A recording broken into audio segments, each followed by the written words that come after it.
চলো জগদ্ধাত্রীর পুজোর second blog নিয়ে আজ আবার চলে এসেছি। এটা হচ্ছে পার্ট 2। ফার্স্ট পার্ট যারা দেখেছো তারা বুঝতে পারবে, আর যারা দেখোনি তারা আমার চ্যানেলে গিয়ে ফার্স্ট পার্টটা দেখে আসো, দেন নেক্সট পার্ট দেখো।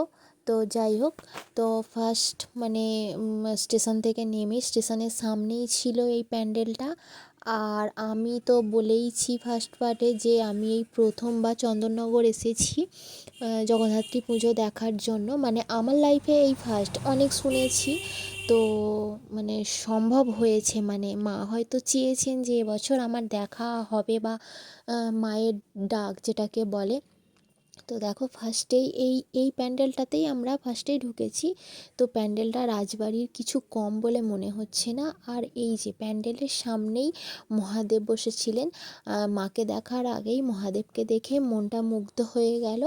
আর ওখানে একজন মহাদেবের হাতে হাত দিয়ে প্রণাম করছিলেন। তো দেখো এই ফার্স্ট আর কি মানে মূর্তি দর্শন করছি, মানে মায়ের মূর্তি দর্শন করছি।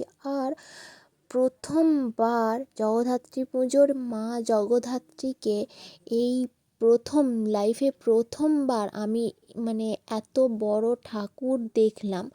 আর সত্যি বিশ্বাস করো, দেখে মনটা জাস্ট ভরে গেছে।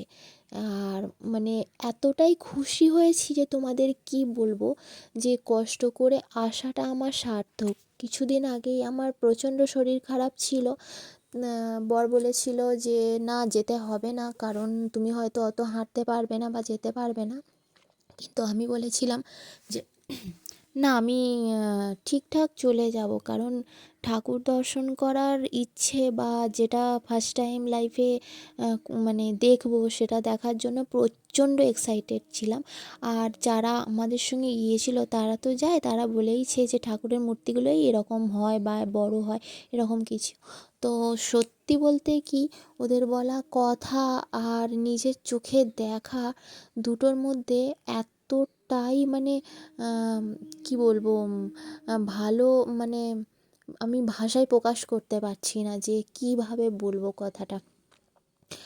এত ভালো লাগছে, এত মনটা ভরে যাচ্ছে মায়ের মুখগুলো দেখে। আর প্রত্যেকটা প্যান্ডেল ছিল কি বলবো, মানে মুগ্ধ করা। আর এখানে একটা মন্দিরের ভিতরে পুজো হচ্ছে। এই ছিল ভিডিওর সেকেন্ড পার্ট। ভিডিওটা কেমন লাগলো অবশ্যই জানিও, আর আমার চ্যানেলটাকে প্লিজ ফলো করে দিও। দেখা হবে থার্ড পার্টে, ততক্ষণের জন্য টাটা।